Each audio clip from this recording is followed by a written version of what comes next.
मित्रांनो, अनेकदा आपण पाहतो की लोक देवाला प्रसन्न करण्यासाठी हजारो दिव्यांचा प्रकाश करतात, मौल्यवान वस्तूंचे दान करतात. पण जेव्हा त्यांच्याच आजूबाजूला एखाद्या माणसाला किंवा मुक्या प्राण्याला मदतीची गरज असते, तेव्हा ते त्यांच्याकडे पाठ फिरवतात. काय खरोखर ईश्वर अशा दानाने आणि बाह्य देखाव्याने खुश होतो, ज्यामध्ये करुणा आणि दयेचा एक थेंबही नसतो? आजच्या या दुसऱ्या एपिसोडमध्ये आपण बुद्धांच्या प्रवासातील अशा एका वळणावर जाणार आहोत, जिथे त्यांनी केवळ नाही समजता केल्या जाणाऱ्या बाह्य परंपरा आणि करुणेची खरी ताकद यातील फरक जगासमोर मांडला. आज आपण जाणून घेणार आहोत की बुद्धांनी वारंवार असे का सांगितले की केवळ अनुष्ठाने केल्याने नाही, तर एखाद्या दुःखी जीवाचे अश्रू पुसल्यानेच खरे पुण्य मिळते. ही कथा म्हणजे केवळ एक उपदेश नाही, तर हा आपला धर्म, आपली भक्ती आणि आपली माणुसकी पारखून पाहण्याचा एक आरसा आहे. त्यामुळे या प्रवासात माझ्यासोबत शेवटपर्यंत नक्की जोडलेले राहा. बुद्धांच्या काळात, जसे आपण मागच्या एपिसोडमध्ये पाहिले, धर्माचे बाह्य रूप म्हणजेच सर्वस्व मानले जायचे. विशेषतः राजे आणि श्रीमंत व्यापाऱ्यांमध्ये मोठे यज्ञ आणि अनुष्ठान करणे हे त्यांच्या प्रतिष्ठेचे लक्षण मानले जायचे.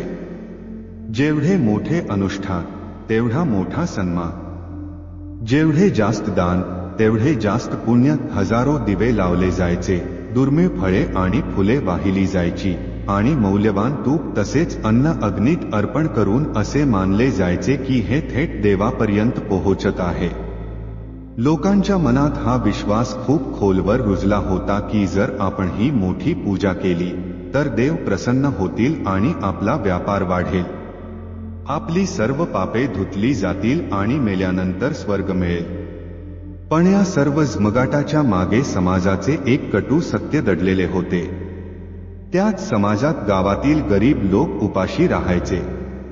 अनेकदा एका कुटुंबाकडे आपल्या मुलांना खाऊ घालण्यासाठी 2 वेळची भाकरीही नसायची. पण तेही समाजाच्या दबावाखाली किंवा देवाच्या भीतीने कर्ज काढून आणि स्वतःच्या पोटाला चिमटा मारून हे सर्व पूजापाठ करत असत. त्यांना ही भीती होती की जर आपण ही परंपरा पाळली नाही, तर ईश्वर नाराज होईल आणि आपल्यावर एखादे मोठे संकट येईल. मित्रांनो, एका क्षणासाठी थांबून विचार करा. ज्या ईश्वराला आपण करुणेचा सागर आणि दयेचा साठा म्हणतो, तो देव खरंच इतका कठोर असू शकतो का, की जर एखाद्या गरिबाने त्याच्या गरिबीमुळे पूजा केली नाही तर तो त्याला शिक्षा देईल? की खरा धर्म, खरी पूजा काही वेगळीच आहे जी आपल्याला अजून समजलेलीच नाहीये? हा प्रश्न बुद्धांच्या मनाला प्रत्येक क्षणी अस्वस्थ करत असे. एकदा जेव्हा बुद्ध आपल्या शिष्यांसोबत भिक्षेसाठी एका गावातून जात होते, तेव्हा त्यांनी एक हृदयद्रावक दृश्य पाहिले. त्यांनी पाहिले की एका घरात पूजेची खूप मोठी आणि भव्य तयारी सुरू आहे. आतून घंटांचा आवाज येत होता, धूप आणि अगरबत्तीचा सुगंध दरवळत होता आणि निरनिराळे पक्वान्न बनवले जात होते. पण त्याच घराच्या अंगणात एका कोपऱ्यात एक म्हातारी, अशक्त स्त्री उपाशी आणि उदास बसली होती. तिच्या चेहऱ्यावर वेदना आणि दुःखाचे भाव होते. बुद्ध तिथेच थांबले. त्यांनी घरमालकाला विचारले की ही पूजा कोणासाठी सुरू आहे?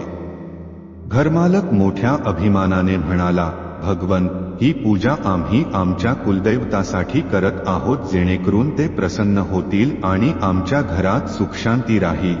बुद्धांनी पुन्हा त्या म्हाताऱ्या स्त्रीकडे बोट दाखवून विचारले, आणि या माताजी कोण आहे? घरमालक थोडा अडखळत म्हणाला, भगवन, ती माझी आई आहे. पण आता पूजेची वेळ आहे, त्यामुळे त्यांना अजून जेवण दिले नाहीये. आधी देवाला नैवेद्य दाखवला जाईल, त्यानंतरच घरातील इतर सदस्य जेवतील आणि आईलाही त्यानंतरच जेवण मिळेल. हे ऐकून बुद्धांच्या डोळ्यात एक सखोल वेदना उतरली. त्यांनी एक दीर्घ श्वास घेतला आणि अतिशय शांत पण ठाम आवाजात विचारले, काय ख्या धर्माची हीच शिकवण असू शकते? देवाला प्रसन्न करण्यासाठी जन्म देणाऱ्या आईला उपाशी ठेवणे गरजेचे आहे का? काय परमेश्वर इतका निर्दयी आहे की त्याचे हृदय तेव्हाच पाझरेल जेव्हा तू आधी त्याला नैवेद्य दाखवशील आणि तुझ्या उपाशी आईला नंतर देशील. घरमालक आणि तिथे उभे असलेले सर्व लोक निशब्द झाले.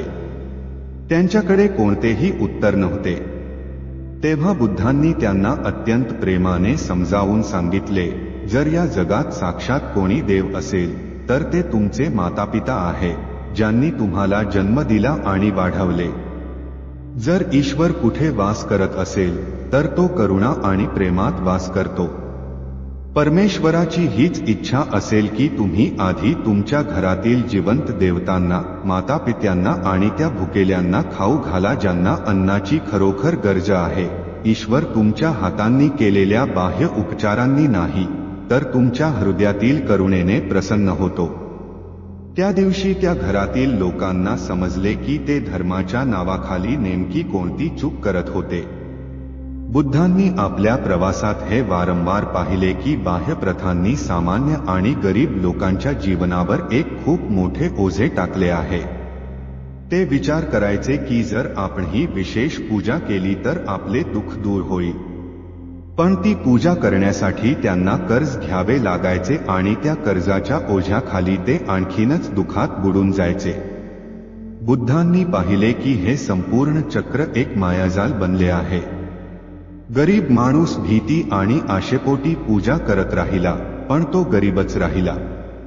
श्रीमंत माणूस आपली शान आणि आपला अहंकार दाखवण्यासाठी आणखी मोठी अनुष्ठाने करत राहिला. आणि या सर्वांच्या मध्ये धर्माचे खरे सार, करुणा, प्रेम, नैतिकता आणि सत्य कुठेतरी हरवून गेले होते. ईश्वराशी जणू लाच देऊन खुश करण्याचा एक खेळच सुरू झाला होता. हे पाहून बुद्धांनी अतिशय स्पष्ट आणि कठोर शब्दांत सांगितले, ईश्वर कोणताही व्यापारी नाही ज्याला संपत्तीची लाच दिली जाऊ शकेल. आणि तो कोणताही भयानक शासक नाही जो तुम्ही पूजा नाही केल्यास तुम्हाला शिक्षा देईल. जर तुम्हाला खरोखरच धर्माच्या मार्गावर चालायचे असेल तर या बाह्य देखाव्याचे ओझे फेकून द्या आणि स्वतःच्या आत करुणेचा एक छोटासा दिवा लावा. करुणा हीच खरी पूजा आहे. करुणा हाच खरा धर्म आहे. असाच एक प्रसंग घडला. एकदा बुद्ध एका सभेत उपदेश देत होते. त्या सभेत मोठे राजे, श्रीमंत व्यापारी आणि ज्ञानी लोक बसले होते. जेव्हा उपदेश संपला तेव्हा एक अत्यंत गरीब महिला, जिचे कपडे फाटलेले होते आणि जिच्या चेहऱ्यावर दीनता होती, ती बुद्धांजवळ आली. ती रडत म्हणाली, भगवंत, मी तुमचे सर्व विचार ऐकते. मलाही असे वाटते की मी धर्माचे पालन करावे, पूजा करावी, दान द्यावे. पण माझ्याकडे तर काहीच नाही. मी इतकी गरीब आहे की पूजेसाठी एक फूलही विकत घेऊ शकत नाही. माझ्याकडे दान देण्यासाठी एक नाणेही नाही. याचा अर्थ असा होतो का की मी पापी आहे? काय देव माझ्यावर नेहमी नाराज राहील? काय माझ्यासाठी मुक्तीचा कोणताही मार्ग नाही? हे ऐकून बुद्धांच्या चेहऱ्यावर एक अतिशय कोमल आणि प्रेमळ हास्य आले.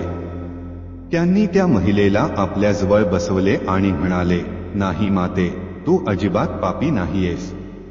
तू तर त्या सर्व श्रीमंत व्यापाऱ्यांपेक्षा जास्त धनवान आहेस. जर तुझ्याकडे वाहण्यासाठी फूल नसेल तर काय झाले? जर तुझ्याकडे दान देण्यासाठी धन नसेल तर काय झाले? जर तुझ्या मनात सर्व प्राणिमात्रांबद्दल निःस्वार्थ करुणा आहे, जर तुझ्या हृदयात खरे प्रेम आहे, तर हीच या जगातील सर्वात मोठी आणि सर्वात मौल्यवान भेट आहे जी तू कोणालाही देऊ शकतेस. त्यांनी पुढे तिला समजावले, जेव्हा तू एखाद्या भुकेल्या गरीबाला तुझ्या वाट्याची एक भाकरी देतेस, तेव्हा ती हजारो यज्ञांपेक्षाही सुंदर पूजा असते. जेव्हा तू एखाद्या रडणाऱ्या मुलाला कुशीत घेऊन त्याला हसवतेस, तेव्हा तो कोणत्याही महागड्या नैवेद्यापेक्षा गोड नैवेद्य असतो. जेव्हा तू एखाद्या दुःखी आणि निराश व्यक्तीला सांत्वनाचे आणि हिमतीचे 2 शब्द सांगतेस, तेव्हा तो कोणत्याही शक्तिशाली मंत्रापेक्षा प्रभावी मंत्र असतो. हे ऐकून त्या महिलेच्या डोळ्यातून पश्चात्तापाचे नाही तर आनंद आणि कृतज्ञतेचे अश्रू वाहू लागले. तिला त्या दिवशी समजले की धर्माचे पालन करण्यासाठी पैशांची नाही तर एका करुणामय हृदयाची गरज असते. ती म्हणाली, भगवन, जर हीच खरी पूजा असेल तर मी तर ही रोज प्रत्येक क्षणी करू शकते. मित्रांनो, एका क्षणासाठी जरा विचार करा. जर आपण सर्वजण, प्रत्येक माणूस बुद्धांनी सांगितलेली ही खरी पूजा करू लागलो तर काय हे जग एक अधिक चांगली आणि सुंदर जागा बनणार नाही का? बुद्ध अनेकदा आपली शिकवण सोप्या उदाहरणांमधून समजावून सांगायचे जेणेकरून सामान्य माणसालाही ती समजू शकेल. एकदा त्यांनी आपल्या शिष्यांना एक प्रश्न विचारला. ते म्हणाले, समजा एका बाजूला एक खूप श्रीमंत माणूस आहे जो दररोज सुवर्ण दिवे लावतो, 100 प्रकारची फळे आणि मिठाई अर्पण करतो आणि हजारो मंत्रांचा जप करतो. पण तोच श्रीमंत माणूस आपल्या घराबाहेर बसलेल्या भिकायाला हाकलून देतो आणि आपल्याकडे काम करणाऱ्या नोकराला उपाशी ठेवतो. आणि दुसऱ्या बाजूला एक खूप गरीब माणूस आहे ज्याच्याकडे अर्पण करण्यासाठी काहीही नाही, पण तो आपल्या एका सुक्या भाकरीतील अर्धी भाकरी एका भुकेल्या कुत्र्याला खाऊ घालतो. आता तुम्ही सांगा, या दोघांपैकी कोणाची भक्ती खरी आहे? कोणाची प्रार्थना ईश्वरापर्यंत पोहोचेल? सर्व शिष्य शांत झाले कारण उत्तर अगदी स्पष्ट होते. तेव्हा बुद्धांनी स्वतःच उत्तर दिले, तो गरीब माणूसच खरी पूजा करतो. कारण ईश्वर तुमच्या नैवेद्याचा नाही तर तुमच्या अंतःकरणातील करुणेचा भुकेला असतो. देव केवळ दिखाव्याच्या ठिकाणी वास करत नाही, तो तर त्या प्रत्येक हृदयात वास करतो जिथे इतरांबद्दल दया आणि प्रेमाची भावना आहे. बुद्धांनी केवळ करुणेवरच भर दिला नाही, तर त्यांनी करुणेला ध्यानासोबत जोडले. त्यांनी समजावून सांगितले, ध्यानामुळे तुमचे मन एका शांत आणि सखोल तलावासारखे होते आणि करुणेमुळे तुमचे हृदय एका उमललेल्या कमळासारखे होते. हे दोन्ही एकमेकांविना अपूर्ण आहे. जोपर्यंत तुमच्या मनात ध्यानातून आलेली शांतता नाही, तोपर्यंत तुमची करुणा खरी आणि कायमस्वरूपी असू शकत नाही. ती फक्त एक भावना बनून राहील. आणि जोपर्यंत तुमच्या हृदयात सर्वांसाठी करुणेचा भाव नाही, तोपर्यंत तुमचे ध्यानही अपूर्ण आणि स्वार्थी आहे. ते म्हणाले की बाह्य पूजापाठ तुम्हाला फक्त एक तात्पुरते मानसिक समाधान देऊ शकते, पण करुणा आणि ध्यानाचा संगमच तुम्हाला दुखातून कायमची मुक्ती देऊ शकतो. मित्रांनो, जरा तुमच्या आजूबाजूला आणि स्वतःच्या आत डोकावून पहा. तुम्ही कधी असा एखादा माणूस पाहिला आहे का जो तासनतास कर्मकांडे करतो, स्वतःला खूप धार्मिक समजतो, पण बाहेर येऊन एखाद्या गरीबाचा अपमान करतो किंवा एखाद्या मुक्या प्राण्याला दगड मारतो? काय खरोखर अशी कृती ईश्वराला प्रिय असू शकते? मी आज तुम्हाला हा प्रश्न विचारू इच्छितो आणि याचे उत्तर दुसऱ्या कोणासाठी नाही तर स्वतःसाठी नक्की द्या. तुमच्यासाठी खरा धर्म काय आहे? परंपरेचे अंधानुकरण करणे की करुणेचे पालन करणे? खाली कमेंटमध्ये तुमचे विचार नक्की लिहा. तर मित्रांनो, या कथेच्या दुसऱ्या एपिसोडमध्ये आपण जाणून घेतले की बुद्धांनी असे का म्हटले की पूजेने नाही तर ख्या करुणेनेच पुण्य मिळते. कसे त्यांनी एका कुटुंबाला हे समजावून सांगितले की आपल्या उपाशी आईला आधी जेवण देणे हाच खरा धर्म आणि खरा नैवेद्य आहे. कसे त्यांनी एका गरीब महिलेला हे सांगून मुक्त केले की करुणा आणि प्रेम हीच सर्वात सुंदर आणि मौल्यवान पूजा आहे. आणि कसा खरा धर्म बाह्य कर्मकांडांमध्ये नाही तर ध्यान आणि करुणेच्या सखोल संगमात आहे. बुद्धांचा हा दुसरा संदेश अतिशय स्पष्ट आणि क्रांतिकारी होता. कर्मकांड एक ओझे असू शकते, पण करुणा तुम्हाला पंख देते. बाह्य दिखावा नाही, तर करुणा हीच असली आणि खरी पूजा आहे. जर तुम्हाला बुद्धांची ही सखोल आणि मानवी शिकवण आवडली असेल तर या व्हिडिओला लाईक नक्की करा. खाली कमेंटमध्ये सांगा की तुमच्या मते प्रार्थना आणि करुणेमध्ये कोण जास्त महत्त्वाचे आहे आणि का. आणि हा व्हिडिओ तुमच्या सर्व मित्र आणि परिवारासोबत शेअर करा जेणेकरून आणखी लोकांना हे समजू शकेल की बुद्धांनी बाह्य उपचारांऐवजी करुणेची निवड का केली. पुढच्या एपिसोडमध्ये आपण या प्रवासात आणखी खोलवर जाणार आहोत आणि बोलणार आहोत ध्यान हीच आहे खरी पूजा. बुद्धांनी असे का म्हटले की बाह्य गोष्टी सोडून स्वतःच्या आतला प्रवास करा. तो एपिसोड पाहणे अजिबात चुकू नका कारण तो बुद्धांच्या शिकवणीचा सर्वात मुख्य स्तंभ आहे. आमच्यासोबत या प्रवासात जोडलेले राहिल्याबद्दल तुमचे खूप खूप धन्यवाद. भेटूया पुढच्या एपिसोडमध्ये. तोपर्यंत शांत राहा आणि करुणेचा सराव करत राहा. नमो बुद्धाय.